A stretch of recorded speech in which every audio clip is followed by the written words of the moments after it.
We're traveling with my boyfriend, 29M, his brother and his partner. We went on a cruise and got extremely drunk. I have a good tolerance generally, but yesterday for the first time I blacked out. I don't remember how I got to my cabin and I woke up naked.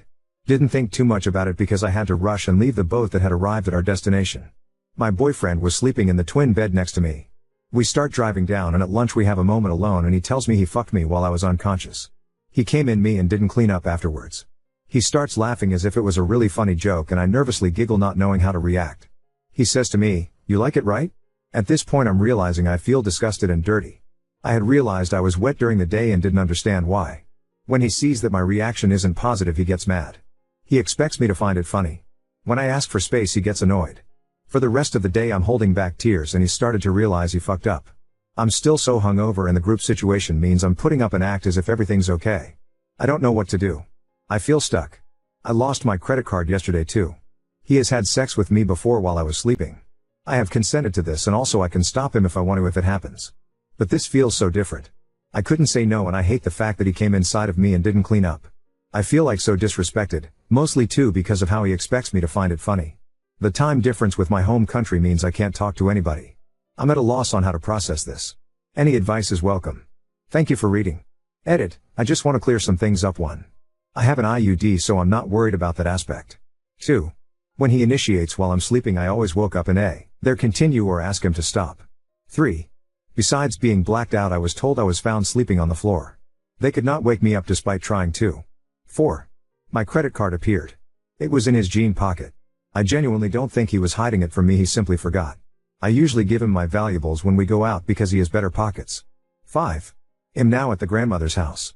I feel safe. Haven't talked much yet. I will start looking for flights now with my card. Update 1. Firstly, I'd like to correct something that several people mentioned before.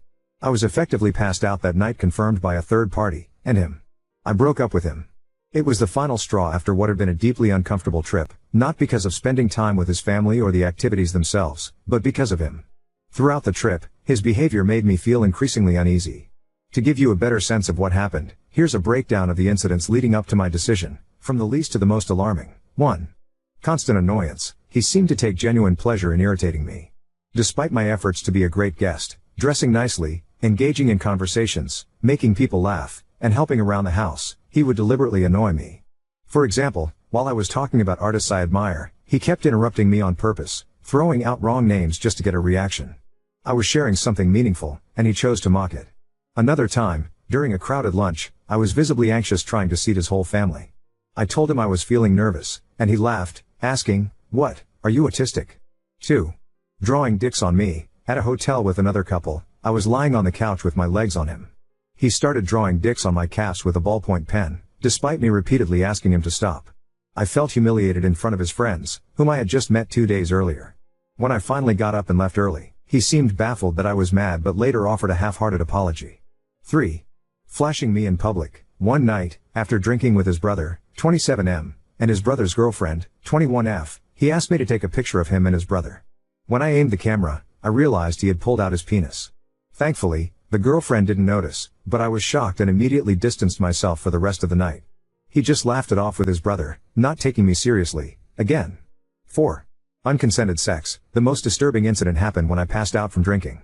The next day, during a road trip to his grandmother's house, he told me what had happened.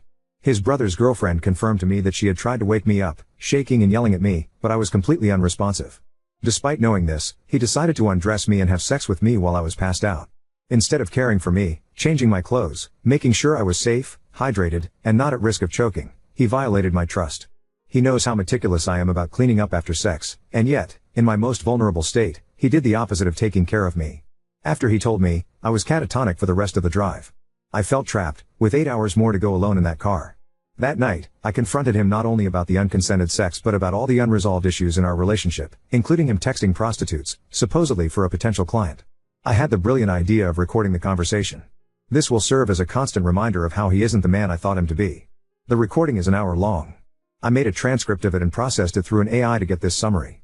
As stupid as it sounds, I used it to put into words what I couldn't quite express. The following summary doesn't even cover the entirety of all the awful things he said.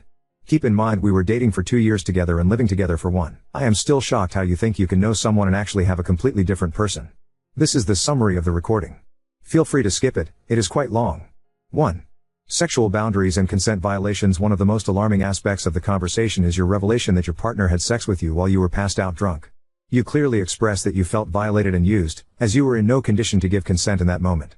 You describe waking up to realize that he had left his semen inside you without cleaning you up, which made you feel disgusted and humiliated. Your quote, "You had sex with me while I was passed out drunk. I couldn't wake up, and you didn't even clean me up after you came inside me. I didn't realize until hours later, and it made me feel so dirty." In response, he offers a weak apology, trying to justify his actions by saying he thought he had your prior consent, but clearly didn't understand that consent must be ongoing and cannot be given when someone is incapacitated. His response, "I thought I had your consent because of what we talked about before, that I could do it when you were sleeping. Now I see you didn't like it, but in my mind, I thought it was okay." This statement shows a lack of understanding of consent and disregard for your autonomy. Even more concerning is that when you first brought it up, he laughed at the situation, showing a lack of empathy and a clear dismissal of the seriousness of the violation. 2. Humiliation and disrespectful actions. You mentioned several instances where your partner humiliated or disrespected you in public and private, such as drawing penises on your body without your consent and flashing you in front of others. These actions made you feel deeply embarrassed and devalued, especially when they occurred in front of his friends, whom you had just met. Your quote, "You drew penises on my body in front of your friends, and I felt humiliated. I barely knew Hesa people, and you made me feel exposed and embarrassed." Rather than understanding your discomfort, he minimizes the situation, framing it as a harmless joke and dismissing your reaction as an overreaction. His response, "I don't see why you're so upset. Drawing penises on you is just a sign of affection to me, it's not a big deal. I thought we were all friends, and you're being insecure." This response is highly problematic as it shows a lack of respect for your feelings and boundaries. By framing your discomfort as insecurity, he invalidates your experience and shifts the blame onto you. 3. Dismissive attitude toward your emotions. Throughout the conversation, he repeatedly dismisses your emotions, making you feel as though you are overreacting or that your feelings are not valid. This is a common tactic in emotional manipulation known as gaslighting, where the perpetrator makes the victim doubt their own perceptions and feelings. Your quote, "I've been asking you to stop doing these things that make me feel disrespected, but you keep ignoring my boundaries. It's exhausting to constantly ask for basic respect." His response, "I think you're getting too hung up on these small things. You're overreacting to things like the drawing and the flashing. It's not that serious." By telling you that you're overreacting, he is invalidating your very real and reasonable feelings of discomfort and disrespect. This behavior erodes your confidence in standing up for yourself and contributes to your emotional exhaustion. 4. Inconsistent apologies and lack of accountability. He apologizes several times throughout the conversation, but his apologies are often followed by excuses or justifications, which undermines their sincerity. Rather than taking full accountability for his actions, he frequently deflects or tries to rationalize his behavior, making it difficult for you to trust that he will change. Your quote, "It's not just one thing, it's been a series of events that they made me feel disrespected and like I'm just your F/CK toy. I don't feel like you're my best friend. I can't trust you when you keep crossing my boundaries." His response, "I'm sorry, but I didn't think it was that big of a deal. I've been messing up a lot, but these things aren't who I am. I think it's just a bad string of events. We can work it out together." By downplaying the significance of his actions, he is avoiding the responsibility of truly understanding and addressing your feelings. His apologies lack depth and reflection, leaving you feeling unheard and dismissed. 5. Failure to prioritize emotional intimacy. You express feeling like you're not part of a true partnership and that he doesn't prioritize emotional intimacy with you. You feel like you're being treated more like an accessory or an object than a partner, despite making significant efforts to maintain the relationship. Your quote, "I don't feel like we're a team anymore. I've been making so much effort to be a good partner, but it feels like I'm just here for your benefit, not as an equal."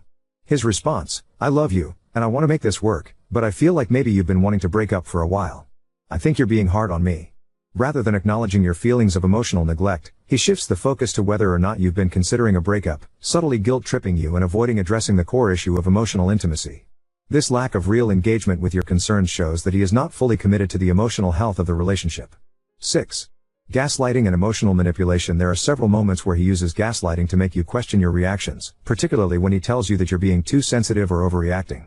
This tactic undermines your trust in your own emotions and perceptions, causing you to doubt yourself.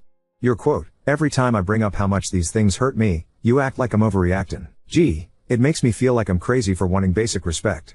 His response, "I think you're still mad about the sex incident, and that's why you're holding on to this. I've apologized, and I've been trying to make it right, but you're not letting it go." By framing your sustained hurt as unreasonable or excessive, he is invalidating your pain and making it seem like the issue is with your inability to move on, rather than with his actions. 7. Emotional exhaustion and unequal effort. You repeatedly express how emotionally drained you are from constantly having to explain your feelings and ask for respect. You feel like you've been putting in significant effort to make the relationship work, but he hasn't been reciprocating that effort. Your quote, "I've been putting so much effort into being a good guest on this trip, trying to be nice, looking good, and being social, but I feel like it's all for nothing because you don't make me feel valued." His response, "I know you've been making a lot of effort, and I appreciate it, but I feel like maybe you're expecting too much from me." This response further highlights the imbalance in the relationship.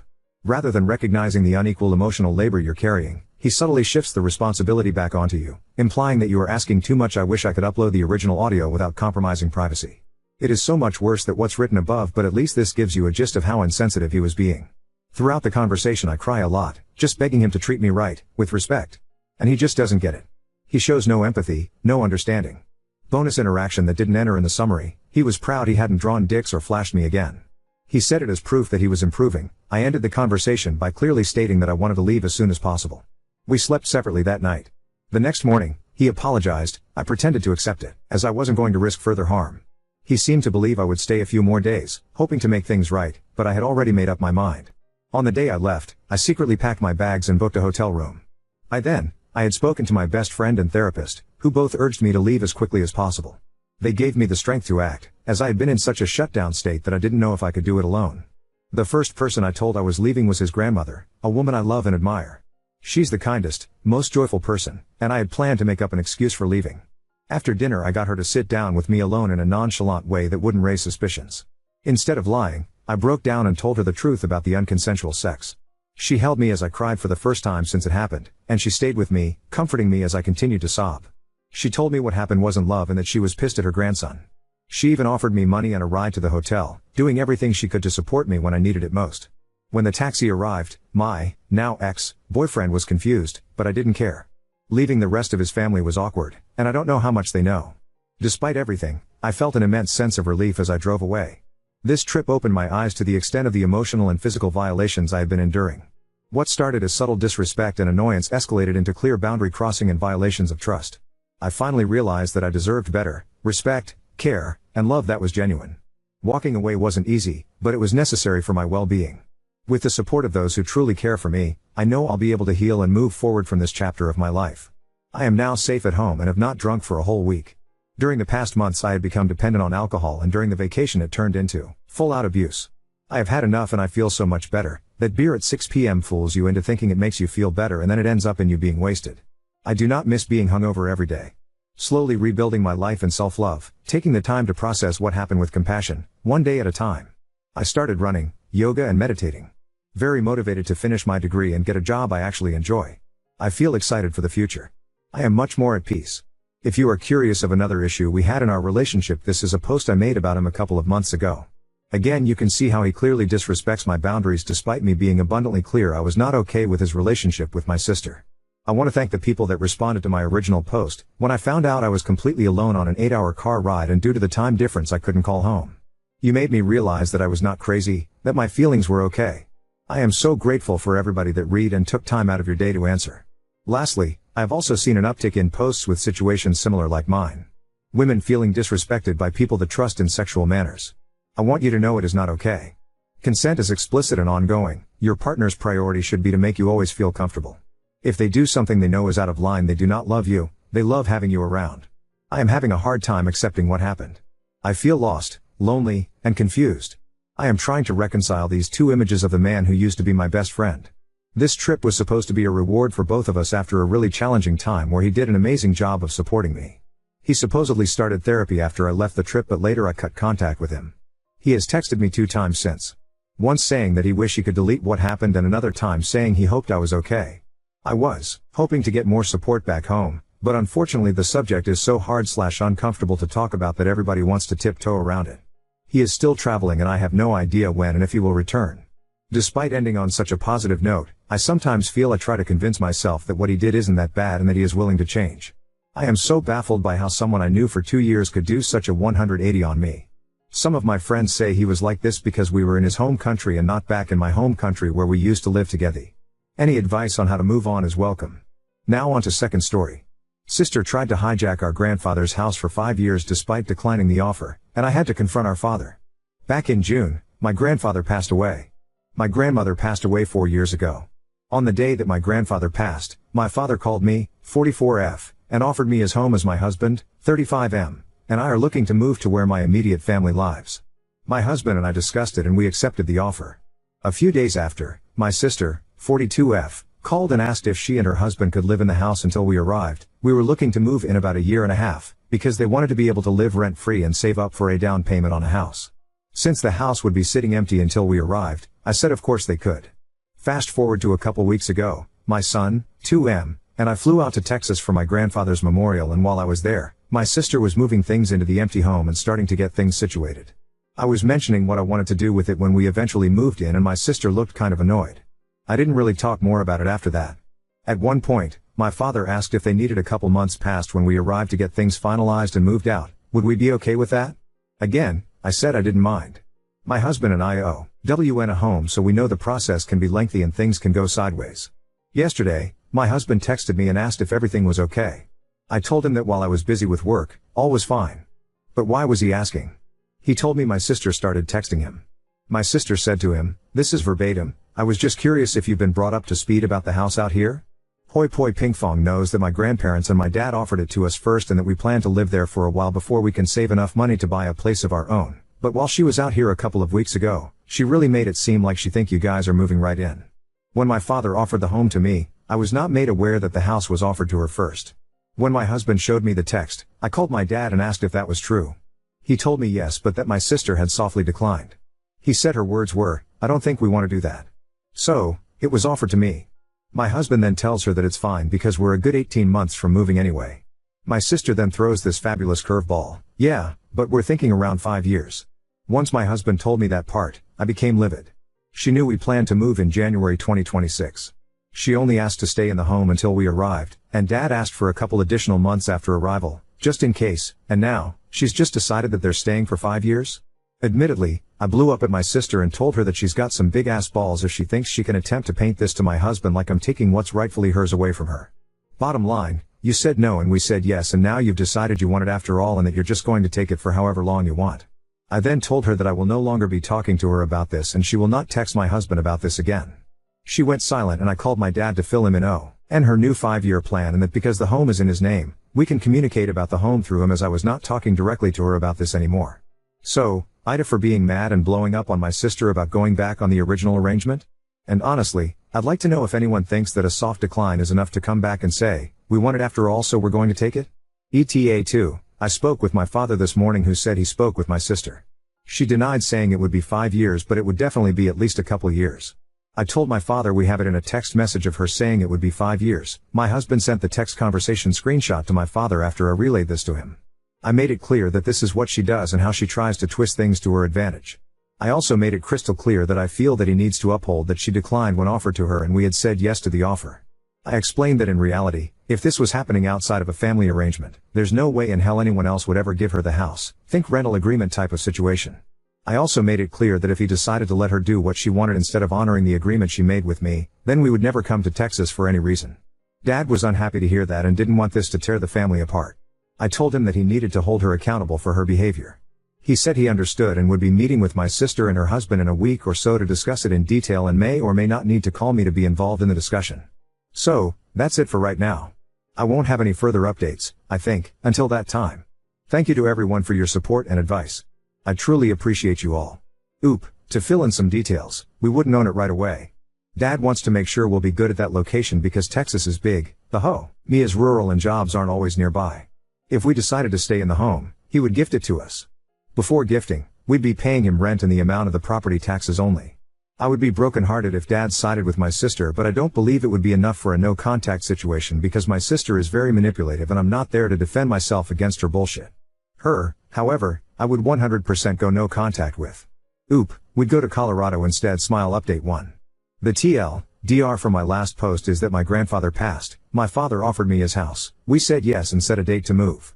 My sister asked to stay in the house until we arrived, then decided to just tell us she and her husband were going to live there for 5 years because it was offered to her first, and despite saying no originally, she changed her mind. Here's the update.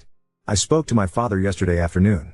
He decided to compromise and asked us to hold off on moving until January 2027. We had originally planned for January 2026, so my sister could have 2 years rather than just 1 year. While I am not happy with this decision, I'm not so stubborn as to dig my heels in. I'm always open to compromise. However, while my husband is okay with this decision, he won't be solidly behind it because he has asked my father for a written agreement between the three parties, us, my dad, and my sister and her husband. It must be notarized as well. No response from my dad yet about the agreement in writing. We're feeling like he will not agree to that, and that is where we will draw the line in the sand. If he declines this request, then not only will be going with our plan B, we will be going NC with my dad and sister and her husband. So, that's the update for now. Thank you to everyone who had a lot of support and kindness in my original post. All of it gave me a lot to think about. ETA, you up. Just like y'all thought. Dad said no to the written agreement. He said he's instead going to make some changes to his will that will settle the matter for good. That said, I asked for more info and said he will share with me, my two sisters, and our husbands once the changes are made. Honestly, yes, I think that's exactly what she would do. I plan to stick to my guns on this though. 100% otherwise, they can say goodbye to me, my husband, and our son forever. I'm absolutely done with being screwed over. If I had to put a label of favorite on anyone, I'd say it's my youngest sister, who is not involved in this at all. Lol.